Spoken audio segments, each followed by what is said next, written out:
So there's some Twitter trolls out there, man.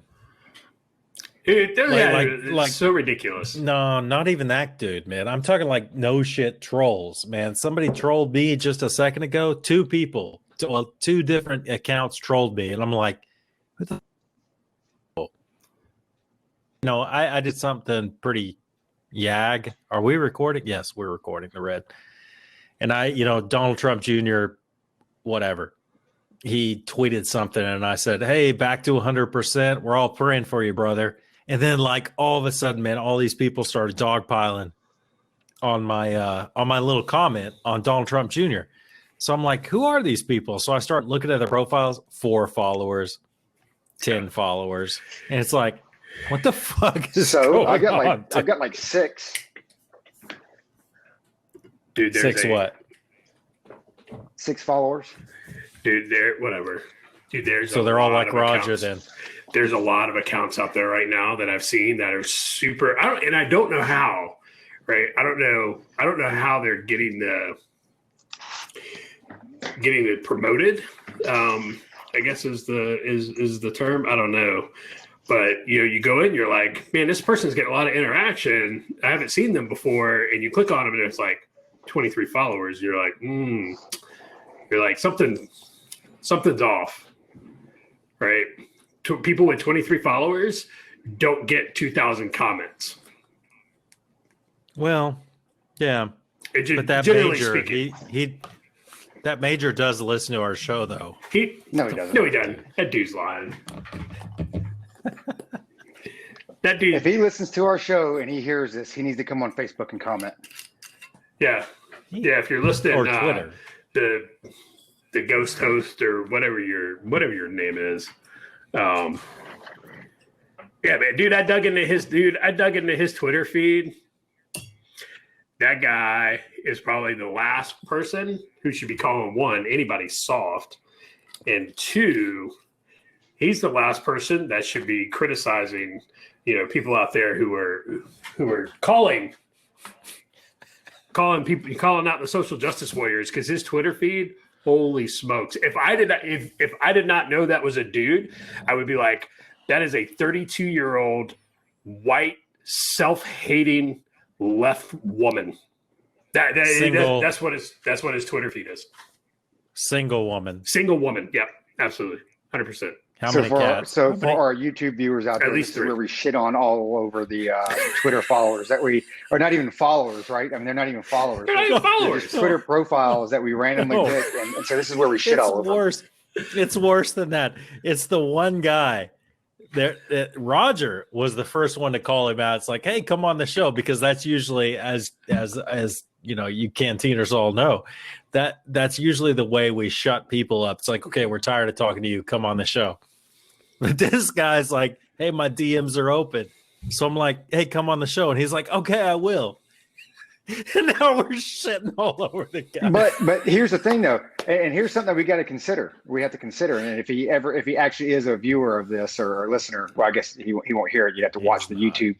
But if he actually is, now you have to be careful what the motivation is, because now that he runs his own podcast, that's exactly why he wants to come on.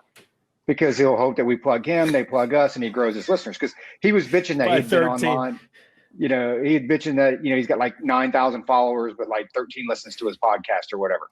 Right. So he's like, that just doesn't. So this is going to be a way that he feels that he can plug his podcast, get some listeners. Now, the joke is on him, whatever his name is, because you have no clue that we only have like 19 followers. Yeah. So exactly. So we're up to 19 now. That's what he's like. I'm going to pump these numbers up. It's like, yeah, man, we get you to double digits, baby. Dude, as soon as he looks, and it's like, hold on, these dudes only have like 12 listeners. I'm not going on their podcast. They're dumb. Hey, we had 12 listeners, and there's 4 of them right here. Yeah, man. That guy, it was like, and then the other cat who's like, oh, but none of them's got a 1 in front of their MOS. No, it's dude. Like, shut up, dude. That's the guy I called that shit. I dug into his Twitter profile, Army Reservist, and the only comment I ever found was, as far as like deployments goes, my deployment to Iraq, my deployment singular. And you're like, oh, please, come on. So let's talk about your deployment, right? Whatever. These guys, I'm telling you, these dudes, the way those comments were going, I just had it in my mind. Maybe I'm all effed up or whatever. I just had them all sitting around in a Zoom meeting. Hey, bro, check out these guys. I don't need to tag them. I don't need to tag these guys. I can just comment to them, hey, check out my Twitter feed right now. Check out these losers. I'm telling you, these are a bunch of majors in a planning conference. That's what they're doing. Dude, that's what they're doing. It was absolutely ridiculous. And it was just like so many notes. But Roger did the right thing. It went to, like I was going to banter with him. Roger's like, hey man, come on the show. And he said yes, though. He was like, he said he would. All right, well, we got it. That's only halfway. Well, now we know what his motivator is. I personally want the guy who says, well, none of these guys have a 1 in front of their names. Well, yeah, because, we actually passed our ASVAB. We weren't a fucking Cat 4 waiver to get in the Army. Sorry for any infantry folks out there. But let's go through the ones for the MOS. So you've got, obviously, your 11 series, your infantry, your 12 series, your Corps of Engineers. You've got your 13 series, field artillery. I guess, you can be a badass field artilleryman. You have, 14, your air defense artillery, ADA, 15 aviation, 17 cyber ops specialists. I bet he's a cyber ops specialist. I bet he's got the little Predator badge from where he did. Well, no, I guess that'd be aviation. So looking at that guy, 19 Delta. Dude, you know what? I was actually going to say that. I was like, what, 19 Delta? But he wouldn't get it. He wouldn't get it. I mean, it would be, yeah. No, but Josh, these guys could be like, your boys down there at Bragg, man. They could all be, you don't know. You know what? I don't know, man. You can't tell by looking. I'm gonna guess. I'm gonna assume by the way he was frying his turkey in his driveway, I'm going to go ahead and assume that that's a no. And I'm going to go ahead and assume that, most of the people that I work with, and granted, you don't know everybody, but most of the dudes that I worked with, I don't recall any of them ever commenting on their love for season 1 of, Emily in Paris. So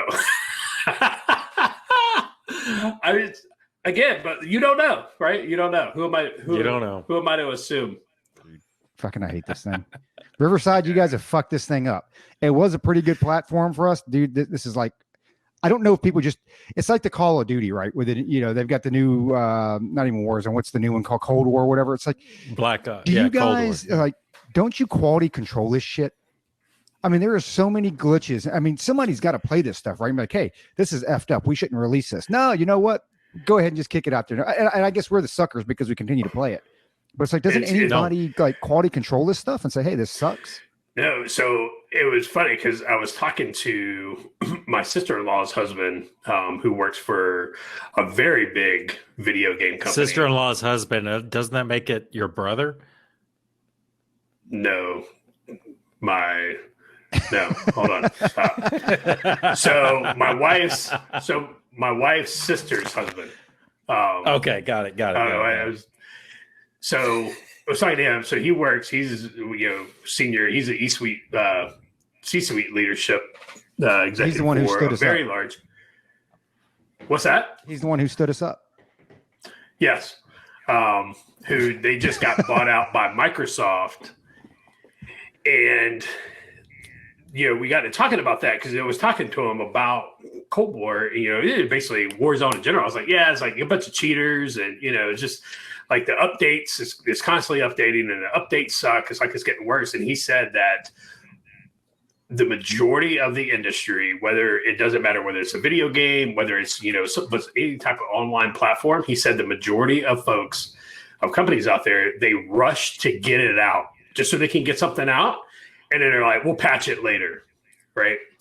And I was like, well, that's what the Army does. That's what the military does. The military is like, hey, we're going to spend $10 to get this piece of equipment on out there, and then we're going to spend $1 million fixing it when we could have just spent $20 the first time and put a piece of quality out there and not had to fix it, afterwards. It was like, that's exactly what the military does. Well, let me tell you about Cold War. Is I'll know when they patch it because I'll start sucking again because I'm so much better in this game than I am the other ones. They brought it back to old man style of playing where you can camp out, you can find a nice spot, and you can't just run and gun and knife people and all that stuff. Because I'm good at this game, man. So when they nerf everything, that's when I'll know they fixed it. I'm a runner and gunner, man. I like running and gunning. That's when I snipe your ass. But see, patches are supposed to fix things. So you release a game, you've got 10 problems, they release a patch, and now I've got 100. It's like I'd rather just have the 10 that I started with, because once I finally learned to cope with that, and then you come out with something else, and it's like now it's 10 other things. It's like this. It's so dumb. It pisses me off. I wish going back to Luke's, I just create another software company and da da da da. I wish I could. That's my thing. With some of the things I wish I could, because it's like, man, I wish I could just go with something else. But I literally play one game. It's the only game I play, and so I'm not going to go out and invest in anything else because I don't play anything else. Hey, check this. My thing. Does that sound? Is the echo up again, or is it the same? No, it's good. Okay. Well, You're I'm good. messing with shit when on my you came mixer. back up, you're good. No, it's good. Dude, get off my ass. Josh doesn't know the difference. I'm not on your ass. Whatever. No, dude, your mic sounds good. Hey, when you go to mute, make sure you click on the microphone thing. Don't click your Yeti, because every time you do it, I got to go edit that shit out because it sounds like fucking thunder. Lightning and thunder? Josh. Just thunder, not lightning, just thunder. No Imagine Dragons. Last week, Josh's mute game was not on point last week. It was not on point. I'm sorry. Hold on. Here. Dude. So, There you go. Perfect. all right. And then, I did have to do a lot of editing on Josh's thing because he felt compelled to adjust his microphone during the recording. So, of course, there's like a 30-second block in there where it's like boxes and shit moving. I'm just like, really, dude? At least this way we can isolate it so I can remove that shit. But it's, yeah. Whatever, dude. Whatever. Nobody likes you. Ooh. Hey, A lot of people, but I spun turned my desk around in my office to a little bit of new background and the lighting, because I normally open up my blinds, right, to get some light in, and since it's already dark now, it was like, all right, I got to figure something else out. It actually reminds me of being downrange, with the flag in the background. Yeah. I'm like, I'm sitting in a VTC and I'm motherfucking everybody, and I just forgot to put my mic on mute. Hey, dude, so we had a hot mic moment here a couple of weeks ago on a VTC. We were, one of the guys from Sakyur was on, and bro, he was MFing Tampa like you wouldn't believe. And everybody's like this. Everybody's like, and nobody's saying anything. Everybody's like this. And everybody's like, and finally somebody's like, bro, what's your number? What's your number? And he just kept talking. Finally, somebody's like, get the number for him. So finally, like, he looks over, like he doesn't answer it. He mutes it. Everybody's like waving at him. It was not good. I ever tell you when I was a first sergeant, so I had a cordless phone, and because I would walk around the office all the time with a cordless phone and do my conference calls or whatever, and we'd get on there and you'd have your whole battalion. And of course, you're just like everybody else. You motherfuck everybody during the conference calls. I'm like, you're full of fucking shit. Now, and I wasn't too like, I think the worst thing I probably said was, oh, he's fucked up, or you're full of shit, or that's bullshit, or something like that, right? Like I didn't go off the deep end and like cook off on everybody. But I'd been doing that for about a year before I figured out that the mute button on my phone did not work. ugh. I sat there, I had a conference call with some folks down at Fort Bliss, and when they were talking, I hit my thing on mute. I'm like, they're fucking full of shit. And they're like, excuse me, First Sergeant? I was like, you heard that? And they're like, well, yeah. I said, hang on a minute. Hit the button back and forth 3 or 4 times. Yep. Mute button broke on my phone. So I think during the battalion command and staffs for about a year, they've heard me I don't know if they actually knew it was me or somebody else or whatever, but could have been worse. Yeah, Man. dude, I've seen that, man. That hot mic thing. I don't talk a lot during VTCs. You don't talk a lot during this podcast either, but whatever. That's true. That's not true. But dude, before I even say anything, like I'm like, all right, the mic is muted. Okay, here we go. You got to test that shit. I do that now, and my wife, she freaks out. I get the phone. I'm like, hey, let me call you. Let me mute it and this and that. And she doesn't get why I do that now. I'm like, yeah, man. It's like, not all these mute buttons fucking work. Yeah. Make sure that thing is muted. And like, okay, all right, we're good. So Luke's all fired up, man. He's like sending us. So, Luke is supposed to be responsible for the outline, which he never does. But then all of a sudden today, he's all fired up about these cabinet picks and like, I'm going first. I need to go first. And we're going to need more than 2 hours. And When it comes to cabinet picks, I only have like 10 minutes. So maybe we can't go an hour. I don't know, dude. Come on, man. This stuff, come on. Dude. You guys see the writing on the wall. Yeah. Dude, I spent some time today, jotting down notes on cabinet picks and stuff, and I left them laying on my desk at work. So I'm going to have to go off the top of my head on some of these. It's all right. Jesus. I did. Dude, I'm telling you, and I want to steal Luke's thunder, man, but dude, it's bad. Like, it is bad. I mean, it's good. It's good if you're in the government contracting arena, because you're going to get, hey man, money's going to flow, because one of two things are going to happen. Right people. We're doubling down in Afghanistan and Syria, or we're starting a new war. That shit's happening. Because war is good. War is good for business. War is good for business. And the people that are going into this cabinet, they made their money in the defense industrial base. Well, I need to get into like we'll green into energy that, or something dude. like that. Another Solyndra. Yes. Hey, give me a couple $100 million, and you don't have to hear from me anymore. I'll be gone. Dude, I don't even need Oh, sorry. I went bankrupt, everybody. Give me a couple. so how about Roger intros this one? Give me a couple $100K, you'd never hear from me again. Shit. Yeah. Yeah. Yeah. I'd be good with that. Roger, you intro on this one or what? Would you stop telling me what to do? Roger. No, I'm asking you. That was a question. Yes, I'll intro this one. Hey, we need to do our segment on this one too. We need to introduce our just like 5 or 10 minutes on something along the lines of the Constitution. Remember we talked about that? Just taking a few minutes. No, okay. No, Hey, we can it's start. good, but- We can start with the Second Amendment. We'll have Luke break down the Second Amendment for us. Hey, weapons of war are the entire purpose of the Second Amendment. I know that meme changed your mind. All it took was a meme. It actually is, and that's why you're not based and I am.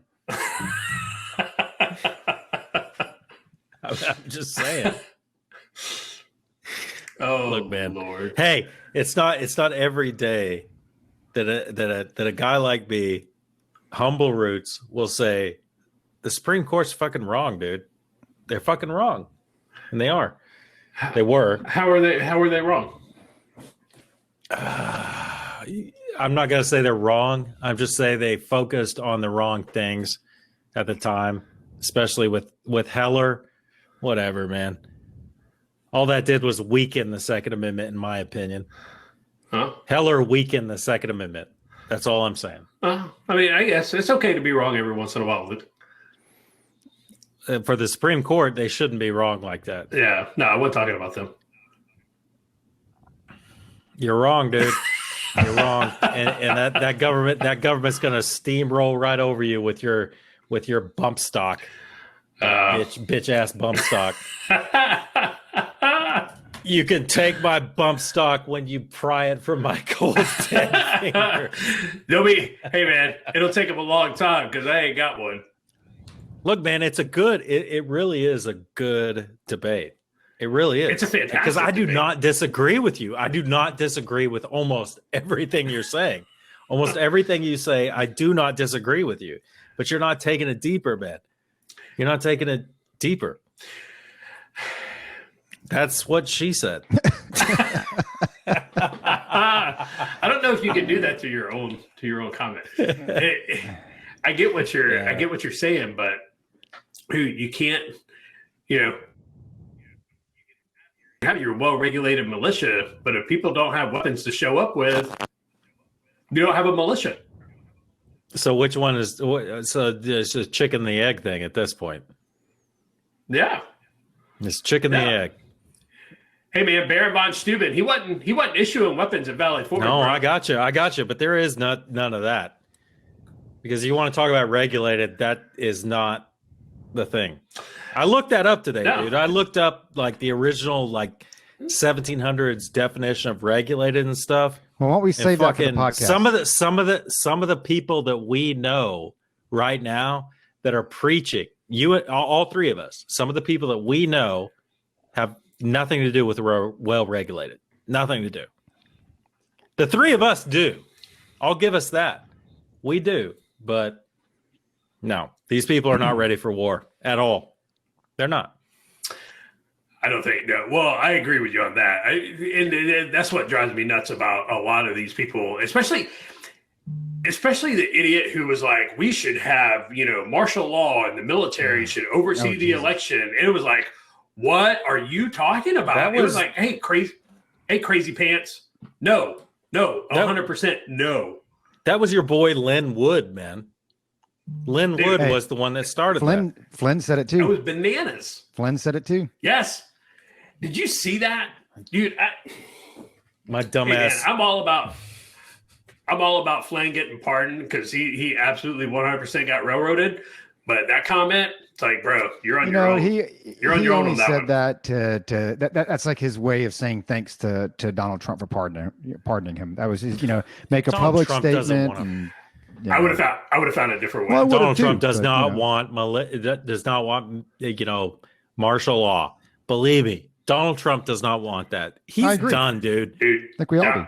Donald Trump doesn't want that, and the people saying that he should declare a national emergency, institute martial law. One, they've never had to live under martial law, and two, like going back to Luke's thing, people who are like, oh, I'm ready to be the rebellion and go to war. It's like, no, you're not, dude. No, you're not. You think you are. You say that, but you probably 90% of you that say that, you probably have never heard a shot fired in anger. You've definitely never been shot at, and you haven't seen war. You just go back to airsoft and have fun. Dude, these people are still living at home with mom and dad telling them what to do and how to live. So you know, it's like whatever, dude.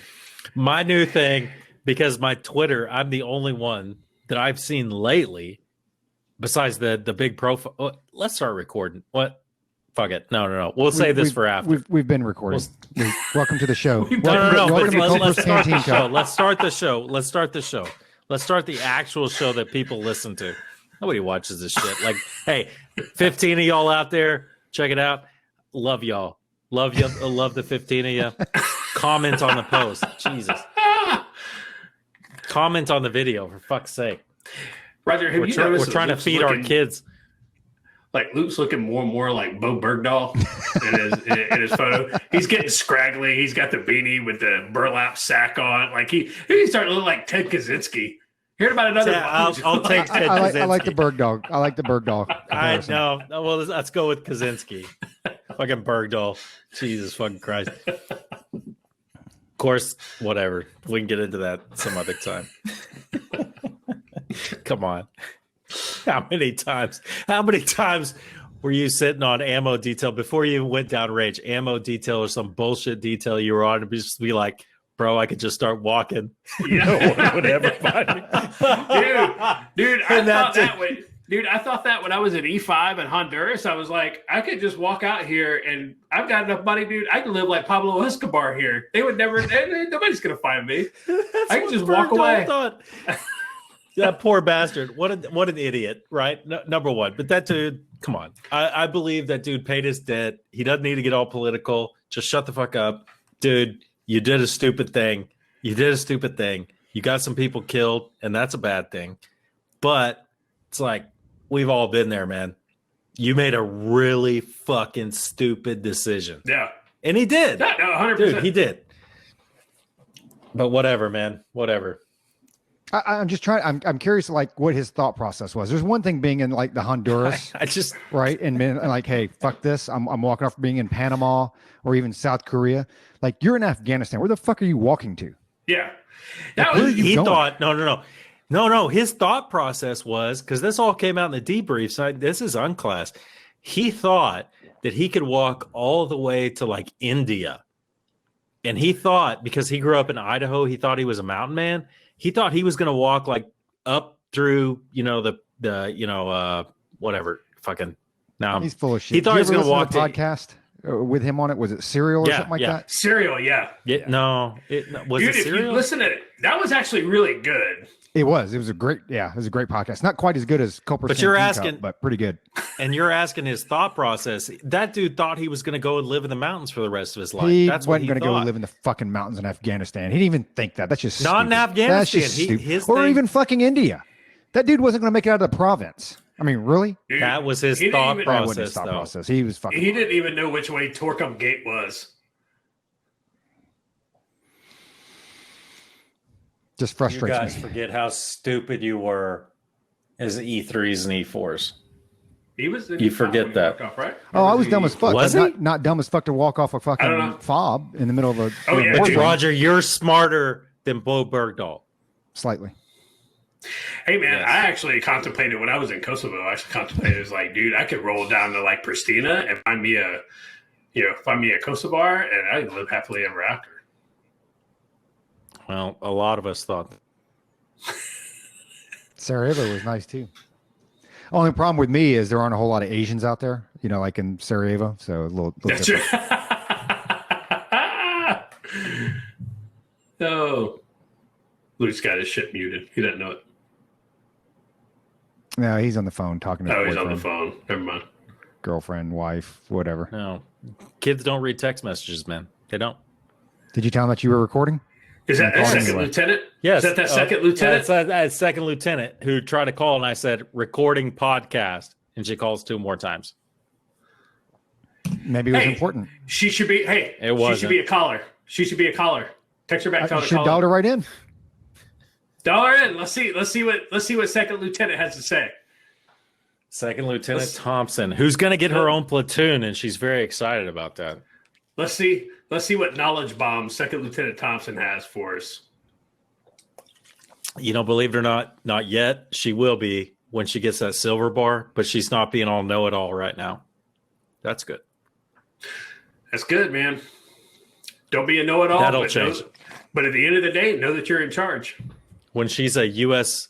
Army reservist major, then she'll set us all straight. And infantry. Don't forget the No, wait. infantry. Which He wasn't infantry, though. What did he say he was? Hold on.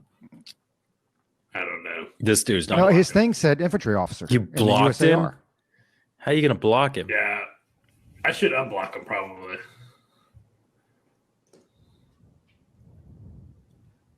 Oh God. Josh, go to the Culper's Canteen Cup Twitter and look at the messages, man. Look at the DMs.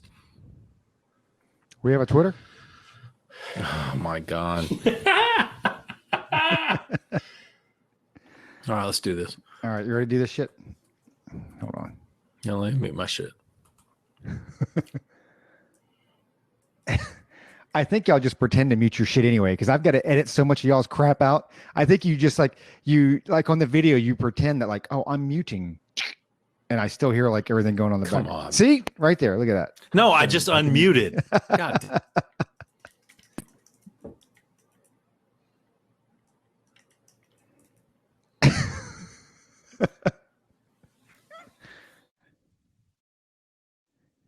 I muted myself. Never mind. Fuck it. Oh, jeez. Just do it live. Good day and welcome to another episode of Culper's Canteen Cup, episode 43. That is the big 43. And we just had to inform Luke that we were actually recording this episode. So welcome to the show, a long-time listener, first-time caller, whatever.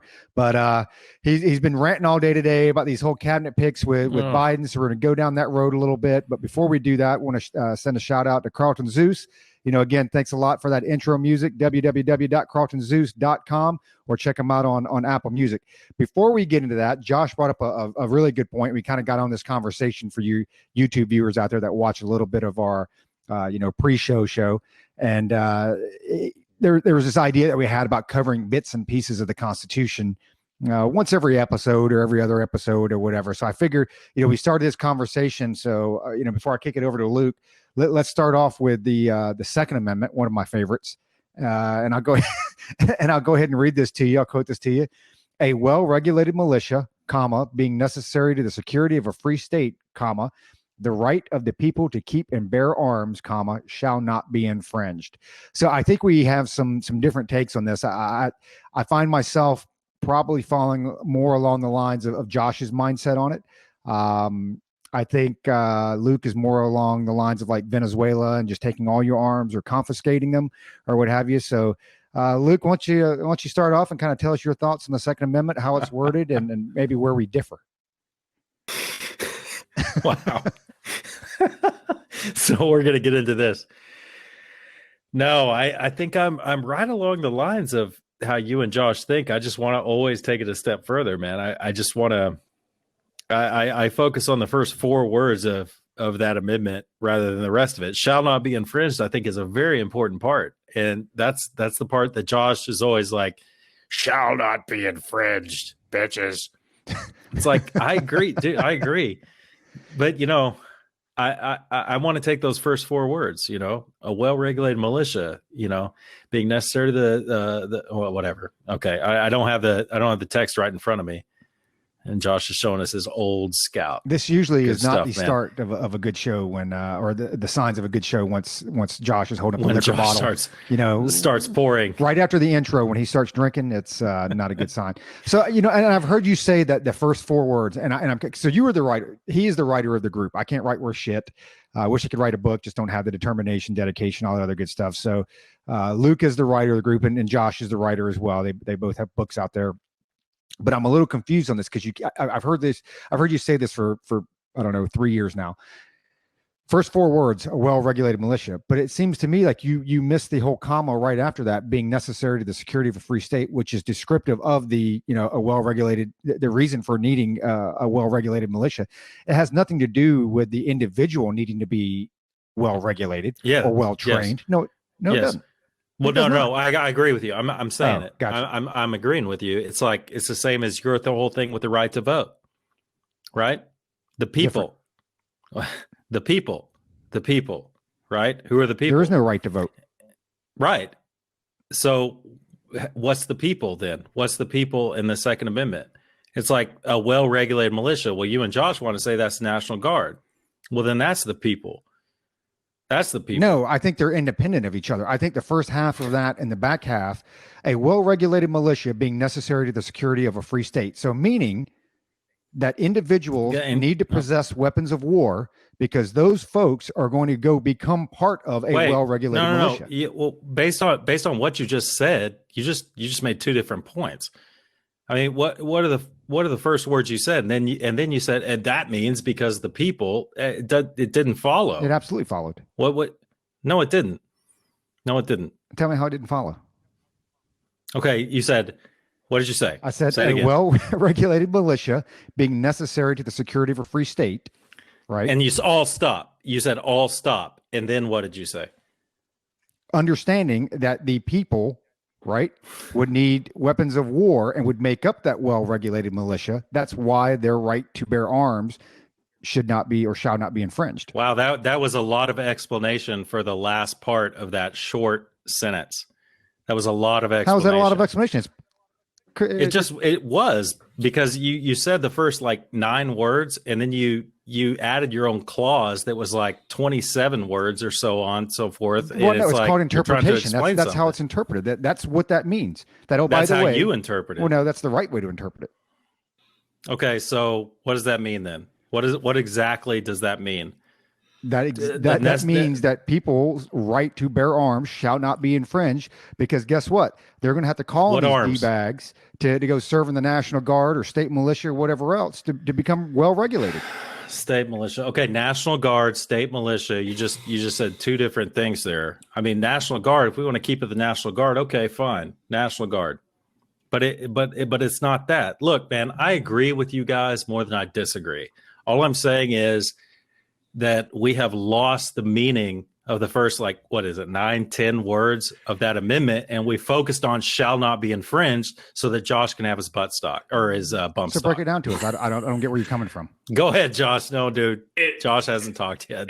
All right. So for starters, I don't own a bump stock. I think they're silly, but I think banning the bump stock after the Las Vegas shooting, I think was a terrible idea. Slippery slope, right? So if you go back and read Heller, I think that Anton Scalia had the best, kind of explanation of this, right? So he divided the amendment into a prefatory clause and an operative clause, right? So the prefatory clause is the militia, right? And the operative clause is the right to keep and bear arms. And in the Heller Amendment, Scalia even said that, right? The Second Amendment, like all the other amendments, it's not unlimited, right?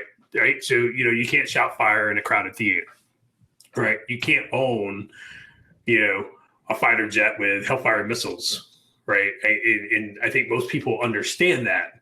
And so, people take that to the extremes, right?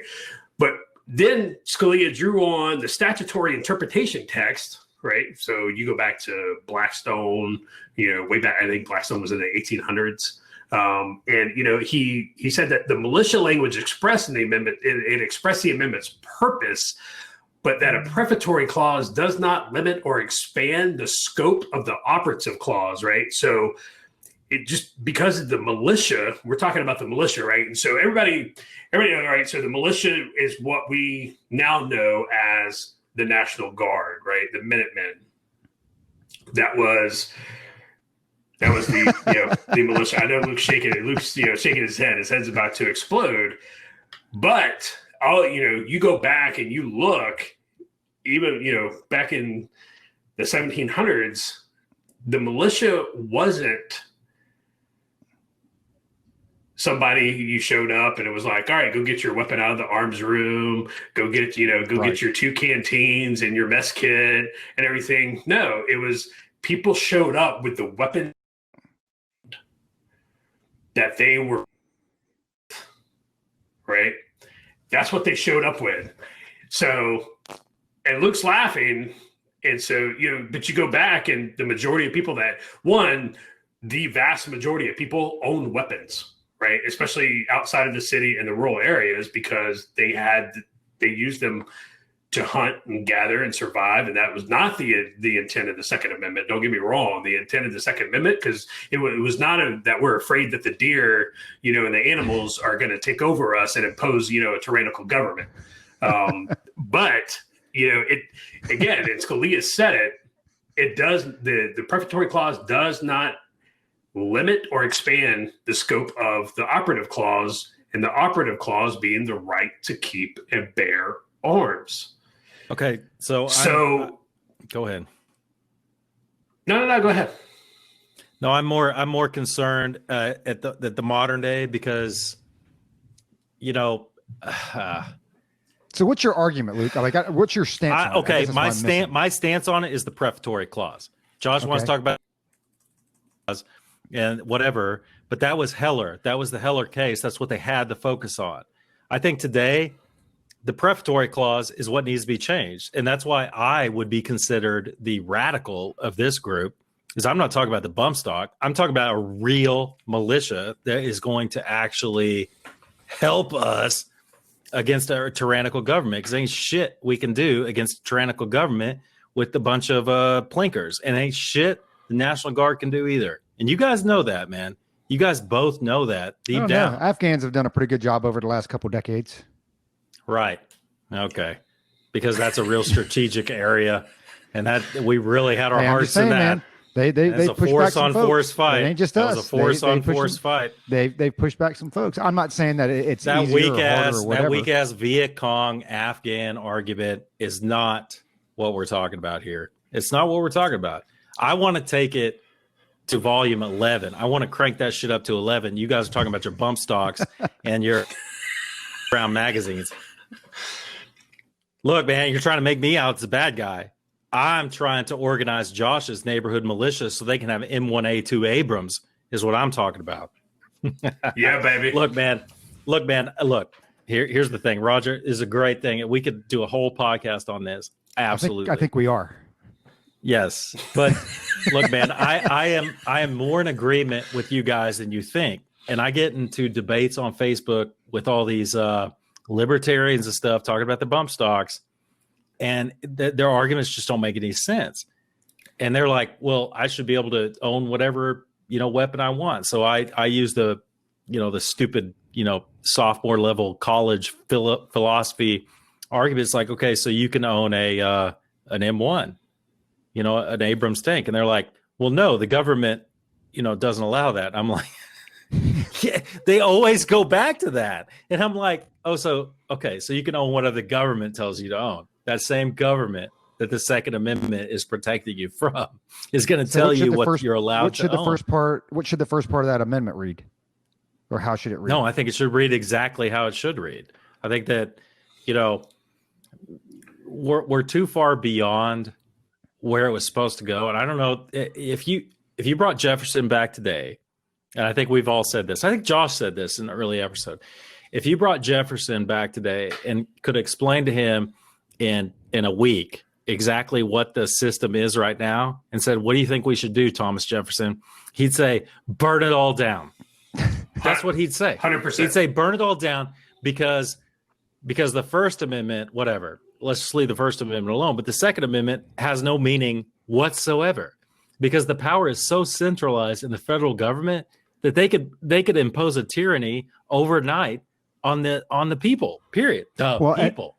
And I do see a huge and the difference. people would have nothing to do about it. I don't know that I get what you're saying. I understand that, right? But let me ask you this: you when you wore a green suit, if that morning you got the phone call at 05, everybody show up, brigade formation, and they came out there and said, all right, we are going downtown. We're starting with this neighborhood, and you are going to begin confiscating weapons.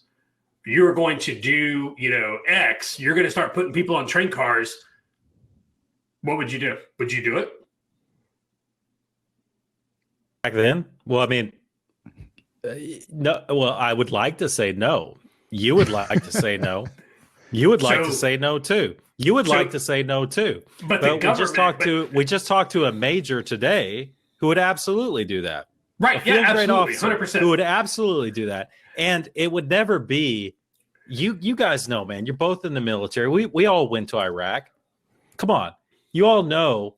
It's like, okay, when you're told to do something, you do it, and you don't think it through. And we're not. And Josh wants to go down the road just like I do. With can you own the M1? Josh wants to be like, well, would you execute Jews? It's like. Those are two stark situations. No, it wouldn't be a situation like that. It's going to be incremental, just as it has been over the past fucking 70 years, dude. No, because the government can't impose tyranny without using the people, right? Now, think about it. You look at how many. Now, would it be, of course, yes. Are there going to be some people? Absolutely, 100%.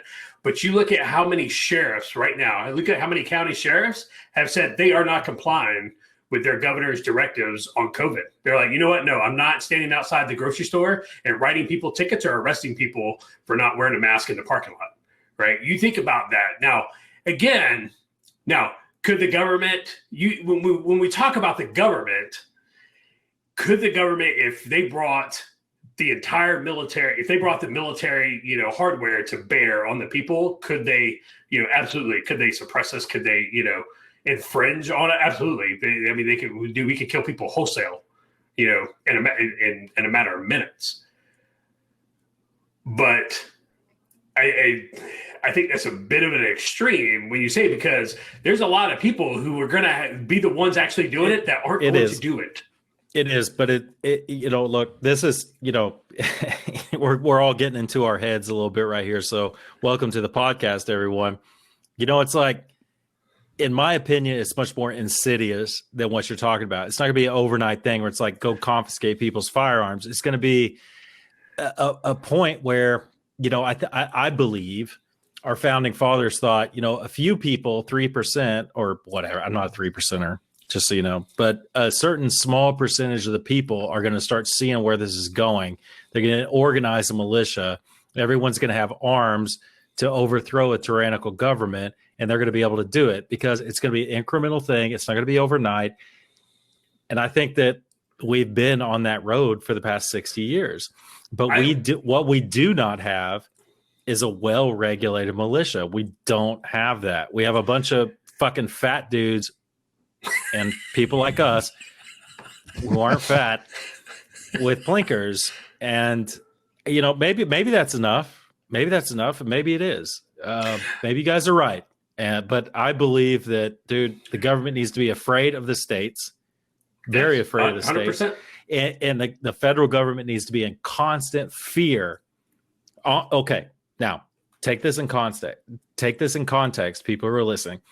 The federal government needs to be in constant fear of a civil war because they need to keep all the states happy. We need to keep everything working because the power is down with the people, not up in the federal government. We're going to talk about more of this in this podcast with some of these cabinet picks and whatnot, but maybe you guys are right, man. I don't know. I just think there needs to be a Second Amendment, way more balls. Well, even the definition of states now and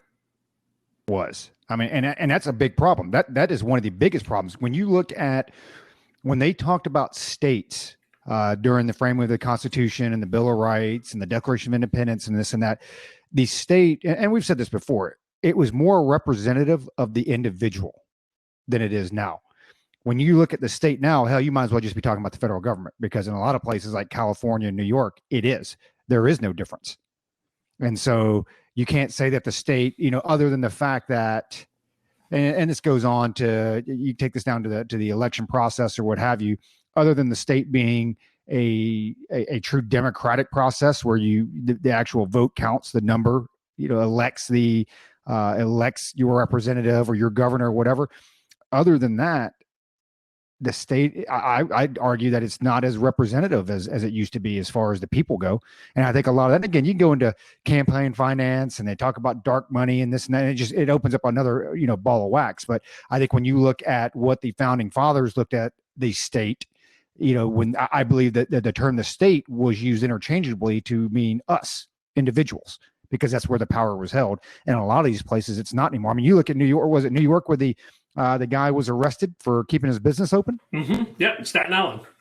I mean, what do you take a guy like that? I know this is off topic, but you take a guy like that's like, so the government is basically just saying that you can't earn a living, like stuff like that. It's off topic, but I was thinking about that earlier today. I just thought, and I'm like, I sit here thinking about kind of what Luke said. Hey, would you obey this order and this and that and whatever? And then I look at the opposite spectrum or opposite end of that. I'm like, what do you do if you're that business owner? It's like, do I just go out of business? Do I not feed my family? You just can't, but anyway, it just goes back to where I don't think it's as representative of the individual as what it was back in the, late 1700s.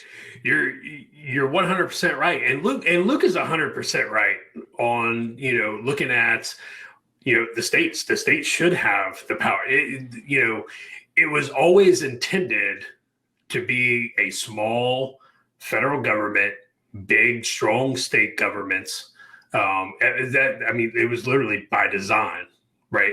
Because the founders were always fearful of that federal government tyranny that we have. And, and Luke's 100% right.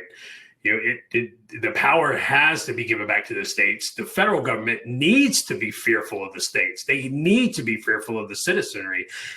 Thomas Jefferson said, when, people are afraid of the government, there's tyranny. And when the government is afraid of the people, there's freedom. Right. And so that is absolutely the way it should be. The federal government should be in fear of the people rising up, and the federal government should be in fear of the people having the arms to allow them to rise up if need be. So I have two questions for Luke. One is more of a I have one question. One's more of a point, right? So Luke talked about, and I 100% agree. Luke is, he's right. It's going to be incremental. There's going to be those incremental death by 1,000 cuts to our freedoms, right? You go back and you look at the National Firearms Act of 1934. Why did that bill get passed? Why was that law passed in 1934? The gangsters, right? Prohibition, Al Capone, the whole, the street sweepers. Everybody was running around with street sweepers, mowing people down in the streets of Cicero and Chicago and everything. And that's why it got passed, right? Because they were like, gangsters shouldn't have weapons. So the National Firearms Act of 1934, you can't own fully automatic weapons. You got to get approval. You have to get your tax stamp for suppressors. You have to get this, you have to get that, all these mother may-I's. And Luke's absolutely right? So now, they got that. And that is why a lot of people, a bump stock from a personal standpoint, a bump stock is, it's stupid. It's one of those things that, people look at and are like, oh, I think, this will be cool so I can fire my weapon faster or whatever. It's dumb. I tell you right now, nobody with any tactical experience or training uses one. But this is where I'm going to ding Trump at. After the Las Vegas shooting, again, we have those laws that feel good and we have those laws that do good. Banning bump stocks was a feel-good law. It didn't do good, right? Because all you did was, again, like Luke said, it's another little incremental step against the Second Amendment. Now, my question for Luke is, how do we fix it, right? So you say we're off the original intent, the militia. How do I get my neighborhood militia within your interpretation of a well-regulated militia within the intent of the Second Amendment? How do I what is the process? What do you think needs to happen, right? So Thomas Jefferson, we're going to burn it all down and we're going to rebuild it. How do we do that? Okay, that's a really good question. And it's one that on the surface, I may not have a good answer to, right? Because it's like, well, what do I do? What do I get involved, legally and, own all these weapons? My answer is, I can't do this right now, and I need to really live by my words when I move back and I have a community back in the States someday. And, we've moved around a lot over the years. So a lot of us haven't developed that sense of community. Roger's been at where he is for a while. Josh, you've been where you are for a while. I need to do the same thing, be where I am for a while and develop a sense of community. So to answer your question, I think a step that you can do is get involved like locally. And this is not just about the Second Amendment. This is just about, this is like what you should do anyway. Get involved locally, get your neighborhood together. Okay, what do we do? Neighborhood watch is a good first step. Neighborhood watch, empower your own neighborhood first. And then that's a first step. But I mean, honestly, Josh, what the answer I want to give you is it's just too late. Dude, it's too late. There's not much we can do. But then I go back to my more hopeful side and I'm like, but if we have a good community watch of like-minded people, we all have firearms, we all know, first aid, things like that. Maybe we go out shooting together and we, develop some tactics and things like that. Maybe we can defend ourselves against something that's coming down the pike. But, that's not even on the state level. I mean, that's on a local level. I think the first step is local level. That's my answer, dude. My overall answer is I think it's too late. So if it's too late, get involved locally, man. Get to know your neighbors, get to trust them. I don't know, man. I don't know what to tell you. Well, I tell you, and I didn't know this till I just started Googling this thing, and maybe something that we need to look into. So I did not realize that 22 states have their own state militia that are active. And there's actually been a big push because a lot of states have inactive militias.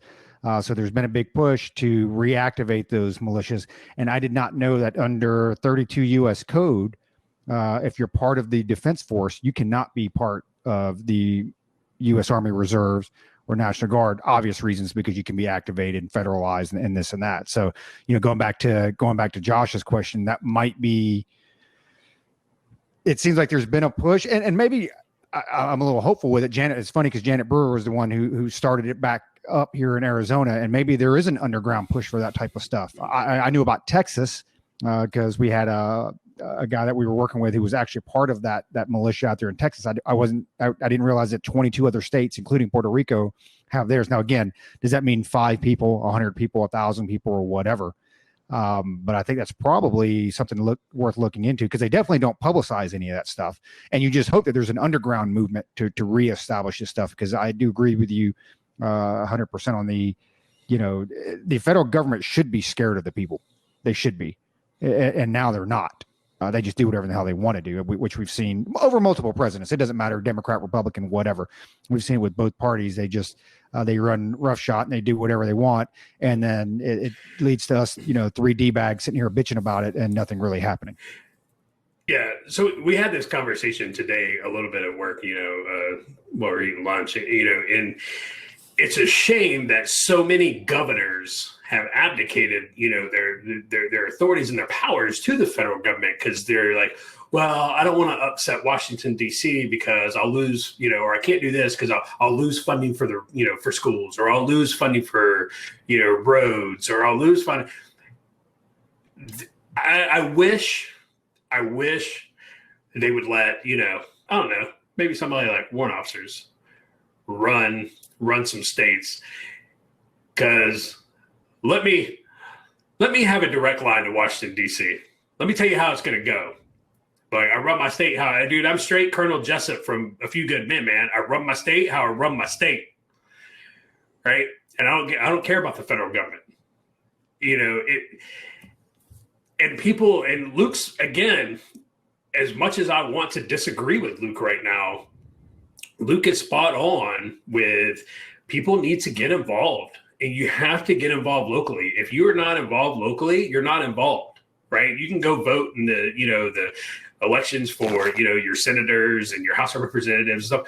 But if you're not involved locally, you're not involved. And that's really where it has to start, with the local piece. And we saw I think we saw, some of those militias, if you will, back during, earlier this summer when there was a lot of riots. You had, there were a few instances where police would show up to a neighborhood and you had a bunch of dudes out there kitted out with, whatever they had. And they're like, hey man, we got this. We're good. And, sometimes the cops were like, all right, hey man, you guys got this neighborhood. We're moving on. So I think that gives me a little hope, and, that it's not completely lost. Now, how trained are they? I don't know. And I think, but see, here's a problem too, right? So, you look at the 3 of us, and all of us are trained, right? We are a T on the TP and U scale. But what are we considering, John Q. Public to be trained, right? What level are we shooting for? Pun intended, for John Q. Public to hack off on him and say, yeah, brother, you're a T. I don't know, I don't know if it's, I don't know what that looks like. I don't have a good answer for that. But, I do know this. Our rights are being chipped away. Second Amendment rights are being chipped away. And without the Second Amendment, it's pretty hard to preserve any of the others. Right? Because at the end of the day, you have a carrot and a stick. The Second Amendment is the stick. And once you get your stick taken away, you got nothing.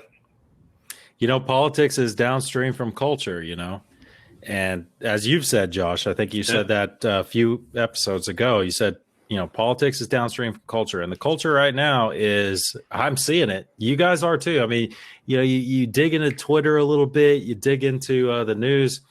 And nowadays, I mean, we've seen this coming, man. We saw this coming under the Obama administration, actually, where it was like, remember the Department of Homeland Security was labeling, vets, combat vets as high risk, and now it's like, okay, well, that's kind of weird, okay, because I'm a combat vet. Am I high risk for this or that? And now you're seeing people, we shat all over them last week, but Black Rifle Company, Coffee Company, and Ranger Up, and all these people, they're being seen as, like, in culture, not politics, in culture, they're being seen as toxic masculinity. That's a bad thing. That's a risk. It puts all of us in danger. And now I'm seeing more and more of, if you own a pickup truck, you're toxic. That's a threat. A pickup truck. I actually saw a Twitter thread. I might have tagged you guys in it. Yep. I don't know why I tag you guys in it, because I can't make my own arguments, but it's like they compared. This guy had a picture of a 2020 Toyota Tacoma and like a 987 Toyota pickup truck. And it was a stark difference. And the guy goes, anybody who owns a pickup truck is a threat to themselves and everyone around them except the person that's in the pickup truck. And I'm like, wow, okay, so now a pickup truck is triggering. So, back to the point is, like, politics is downstream culture. I think that culture is, slowly writing people like us out in the last election. I really do, man. I think that it's kind of downhill from here. I don't know. What do you think, Roger? It doesn't bother me. Most of those people, there's an entire generation out there that can't change their daggum car tire. So those are the ones that are like, hey, toxic masculinity. I could really care less about, I actually, now my kids are growing up and young adults and this and that. I part of me is glad that there is a generation like that, because I tell you this, I teach my kids to be sharks, right? I mean, my kids are man-eating sharks. And there is, especially with my daughters and my son, there is no doubt I will put them up against 99% of the folks out there that are in their generation. They will eat them alive. And part of me says, hey, it just makes the competitive landscape that much easier for my kids to succeed. Because there's no doubt in my mind that my kids are going to succeed, because they're going to eat their babies. I mean, that's just the way it's going to be. And you've got dudes out here that sat on the side of the road for an hour and a half waiting for AAA to come change his tire because he didn't fucking know how to change his car tire. College graduate. Come on. My daughter can change a damn car tire. My son can change a damn car tire. That's going to happen. So as far as that goes, part of me says, it just makes life a little bit easier for my kids as far as that competitive landscape goes. And I do want to bring up one thing, and maybe this will be the next one we talk about with the amendments. There is a huge, because a lot of people lump in that First and Second Amendment together, and they don't realize that the key difference between the First and the Second Amendment. The Second Amendment says, and you'll hear this on the left as far as their talking points, right? Saying that, oh, well, you can place restrictions. It actually, the Second Amendment just says that shall not be infringed, period. The First Amendment says Congress shall make no law. Big difference there between Congress making a law versus a blanket statement shall not be infringed. It doesn't specify. So maybe that's something we can cover later. But the big topic today, and we've watched this over the last week and a half, 2 weeks. And I think even back towards the end of October, there were some rumors coming around as far as if Biden won and he was becoming if he was going to become the president, who his cabinet was going to be. And I'm reading his notes now, abridged versus infringed. So a lot of names are swirled around, and we've been firing some things back and forth. I would tell you this before, and I'll let Luke go off on his rant because he's been chomping at the bit on this thing. It is amazing to me that, one, it shows why we have an electoral college. I think when you look at a lot of your voters out there and a lot of the things I've read on social media, your Twitters and your Facebooks, I mean, people are actually shocked. I think we three are the only ones that and maybe not us three are the only ones. I think there are a lot of our listeners are in the same boat as we are. I'm not surprised by any of this stuff. It's like expecting Barry Obama to come in, hope and change and not push a socialist agenda. I mean, that's how the guy was raised. That shouldn't have surprised anybody. That's just the way he was. What Barry did was exactly what he said he was going to do. for the most part, except for the fact you being able to keep your doctor. But he was going to push that agenda, and that shouldn't have surprised anybody. And when you look at Joe Biden, I mean, this is a guy who's been in government for 47, 48 years. And then you start bringing his cabinet member. And here's what I love about the cabinet members so far. And we'll get into some specifics here in a little bit. But he's actually getting more pushback from the left than he is from the right on his cabinet selection. And it's like, did you guys, like everybody out there, even your common voter, they all had this thing that Joe Biden, after 47, 48 years in government, was going to bring in this fresh new entourage of young thinkers and go-getters and, experienced professionals that were just going to turn the government around. I mean, really? Dude, there isn't one name so far on these major cabinet selections here. And some of these positions that we talk about, he intends to upgrade to cabinet level. So there'll be a few more in there from what we've had in the past. But there isn't one name on here that one is a shock. I guess it shouldn't be a shock. And what's even funnier about it is there are folks on the left now that are like, I can't believe you would pick that person. I can't believe I didn't vote for that. Yeah, actually you did. You voted for every one of those cabinet members. You also voted for every single policy. You voted for every bit of the tax increase that you're going to get. If you didn't know what he was running for, if you didn't know who Joe Biden was, I mean, you just fooled yourself. I mean, to sit there, and it goes back to what we have talked about over the last several weeks and months. There were all these people that voted against Trump, didn't vote for Biden. And much like Obamacare, hey, man, you just have to pass it to find out what's in it, right? Now you're finding out what's in it, and you find out that you don't like it. And this goes back to our previous comment about, well, you know what? Maybe there should be some more discourse at the dinner table and among families and extended families, because people need to be educated. Now, if you totally agree with these things that a lot of these people that I'm assuming Luke's going to go into more detail with, but if you totally agree with these policies, then you're probably happy about it. But I would tell you this from what I'm reading, and this is coming from like Slate, Salon. I mean, there's some stuff on far left or like people are angry. Bernie Sanders, right? He's been in the news the last week. Like the entire Bernie camp is like, hey, this is jacked up. You're starting to get beat up by Native Americans. You're starting to get beat up by the black voters. I mean, you're starting to see it from the left, not even from the right. And Mitch McConnell's just sitting back saying, you better hope we don't get 51 seats in the Senate. I mean, so Luke, let's start with you, man. Let me, well, I guess before that, let me give a quick rundown that you can kind of pick and choose what you want to cover. So national security, Anthony Blinken, Secretary of State, Linda Thomas Greenfield, U.S. Ambassador to the UN, which I think they're going to elevate that to a cabinet post, if I'm not mistaken. Jake Sullivan, National Security Advisor. Alejandro Mayorkas, man, you can't make this stuff up. Secretary of Homeland Security. Avril Haines, Director of National Intelligence, which is probably the one that I have least issues with. John Kerry, Special Presidential Envoy for Climate Change. Good Lord, man. I mean, this guy just will not go away. Janet Yellen, Secretary of the Treasury. Hey, you guys sit there and believe that your taxes aren't going to go up. You better look back into this chick, because I would tell you this, unless Biden just overrides all this stuff, this chick is all about cutting your Medicare. This chick is all everything they campaigned on, they threw out to smear the Republicans. That's what this lady is for.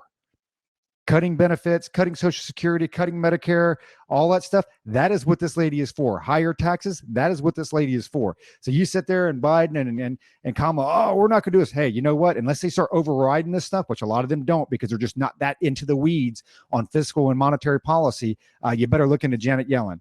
Neera Tanden, Director of the Office of Management and Budget. Again, another one there. It's just like, not shocked. Brian Deese, Director of the National Economic Council. Cecilia Rouse, Chairwoman of the Council of Economic Advisors. Jared Bernstein, member of the Council of Economic Affairs. And there's 4 or 5, actually 2 more. Heather Bushley, member of the Council of Economic Advisors. And Adewale Adeyomo, Deputy Secretary of the Treasury. And one of the things I noticed here, there aren't too many persons of color at the senior levels of the cabinet. That's just my initial thought. We won't even have to go into the actual, their credentials or whatever. Just, looking, quick view of their picks here. And then one last one before I kick it over to Luke. And this one here, this is going to be a field day. So I hope I'm pronouncing her name correctly. Jen Psaki as his White House press secretary. Good Lord. Okay. So we know that Joe Biden is a gaffe machine. We know that. We've seen it. We've heard it. It's been doing it for 4 decades. She is probably equal to, if not more of a gaffe machine than Joe Biden. So with that being said, Luke, go ahead and kick it off. Said about the press secretary having her Tommy hat on with Lavrov and was it I don't even remember. John Kerry was in the pic. John Kerry, yeah, John Kerry and Sergei Lavrov, whatever. That was an ill-advised picture. That was just dumb. Well, here's the thing I don't know about why the hell. So with Jen Psaki, and obviously I remember watching her on TV a lot, and I just thought she's just dumb. I mean, that's just what it is. She just doesn't get it. And come to find out, she is like the punching bag of the media out there. I mean, they all know that she's a gaffe machine. They actually come out and say she's not very bright. And I don't mean this as a personal attack on her or at all, but one of the pundits made a comment and said, well, maybe she just didn't know. And somebody else was like, what do you mean didn't know? But then when you go back and you read into her, it's like, no, she probably actually didn't know. And that's scarier. That's scarier than just misreading the situation, right? We've all been there. We've done that. But there's one thing to misread a situation. There's another to be totally ignorant to it. And then, oh, by the way, now you're going to be the White House press secretary. You know, I've taken some dumb pictures in my day, as you guys have too, that could probably still be found out there somewhere. But as I'll get into in my little diatribe here, we are not like these people. And someone who is on track to be a senior whatever in any administration should know better than, like she took with Lavrov and Kerry with her commie pink hat on. Pink. It was pink too. That's just great.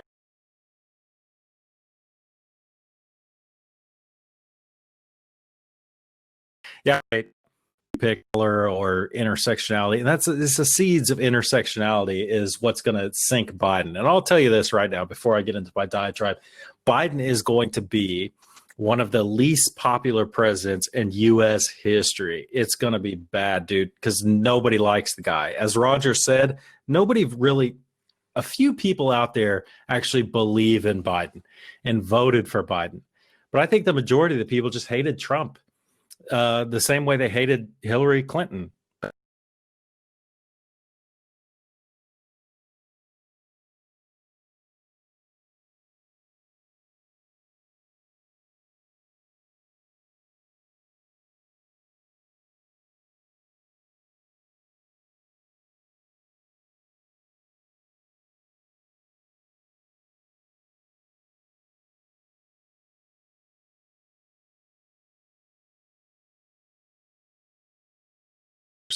Okay.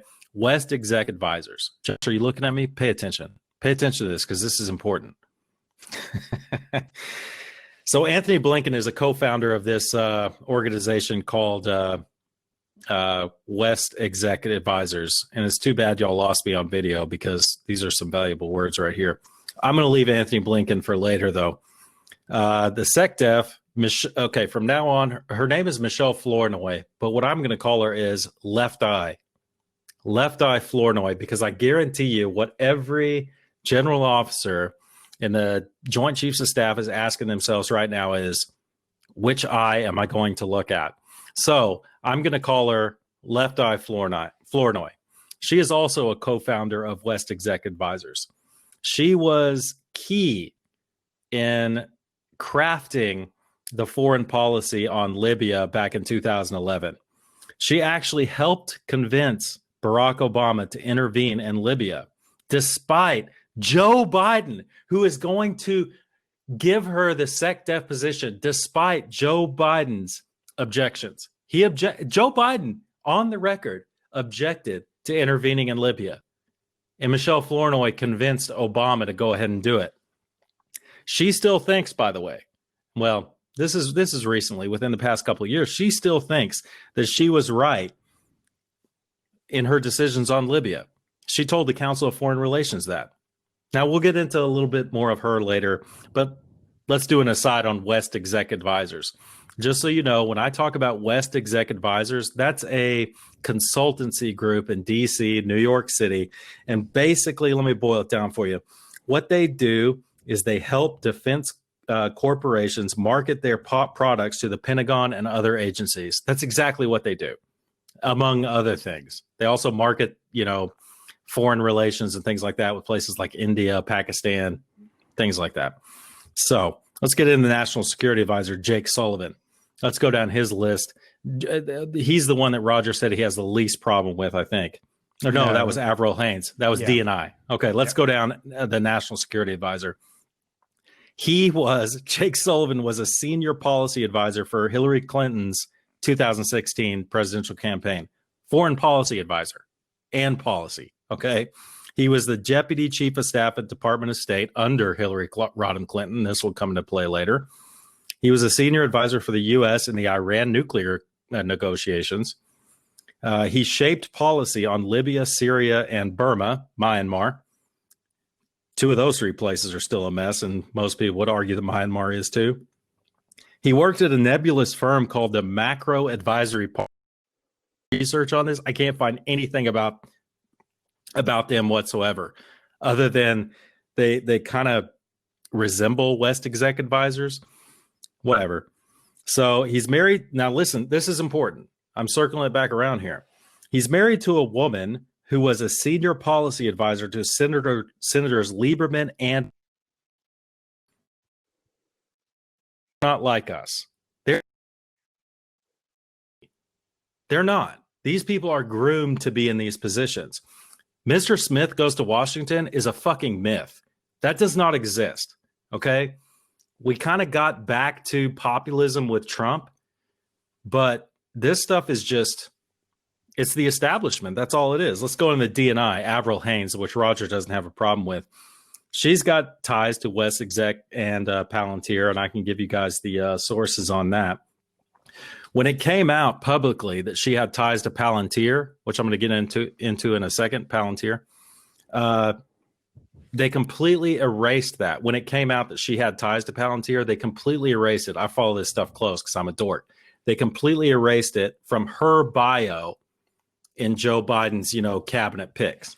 But then when everybody finally realized, oh wait, Palantir is a publicly traded company, Palantir changed their story, and everybody changed their story. And all of a sudden, now Avril Haines advised the company, and this is according to Palantir, advised the company on diversity in women's roles within Palantir. Come on, man.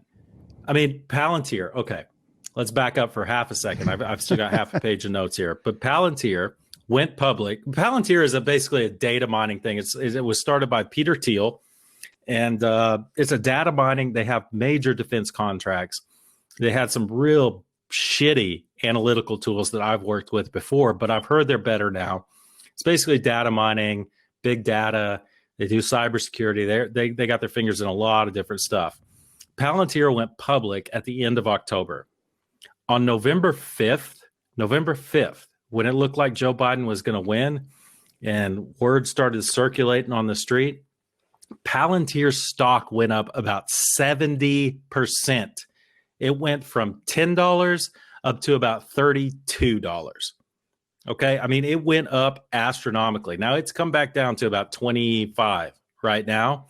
But somebody explain that to me, how all these people have ties to West Exec and Palantir, and all of a sudden their stock went up by 70%. Come on, man. It's a game. It's rigged. This is what people voted for, like Roger was saying. So let's leave that one alone for now. Office of Management and Budget, Neera Tanden. I mean, I'll save this for Josh and Roger, but basically she's Hillary Rodham Clinton version 2.0. Okay, so I told you I'd get back to Blinken. I know I've been talking a lot, but I'm really passionate about this stuff because I think that the foreign policy around the time of the Arab Spring with Libya, Syria, Egypt was one of the worst foreign policy blunders in my lifetime. Honestly, it was so bad. And I got to witness it. And I got to actually we all got to be a part of that shit sandwich. It was awful. So I'm going to go back to Blinken. In his own words, this is Antony Blinken's own words on Libyan policy that he helped craft in 2011. Quote, "I have to acknowledge that we obviously did not succeed in the Obama Biden administration in getting that right. Luke 3:16, people, stop being wishy-washy. Stop being lukewarm. Stop it. That's the word. But even he acknowledges they didn't get it right. Okay. Neolib, at least he acknowledges they messed up. Even Obama himself admitted that the overthrow of Gaddafi, and look this up, man, he admitted the overthrow of Gaddafi was the worst mistake of his presidency. And these people that I just outlined to you drafted the plan to do that. So my question is, who's running the ship here? Does Joe Biden know that they messed up? Did they learn from their mistakes? Obviously, Left Eye Flournoy did not, because she still thinks it was a good idea. Okay, but it's not just Libya that remains just a mess. Okay, a decade later, the foreign policy failure in Libya, crafted by Department of State under Hillary Rodham Clinton and underwritten by our new Secretary of State, Flournoy, Left Eye Flournoy, and Sullivan, resulted not only in the failed state of Libya with zero, to this day, zero physical U.S. presence, let alone a coherent way forward, it also resulted in the destabilization of an entire region. And Josh knows this, called the African Sahel. Okay, the African Sahel is a giant region, and Libya is the linchpin in that region of the world.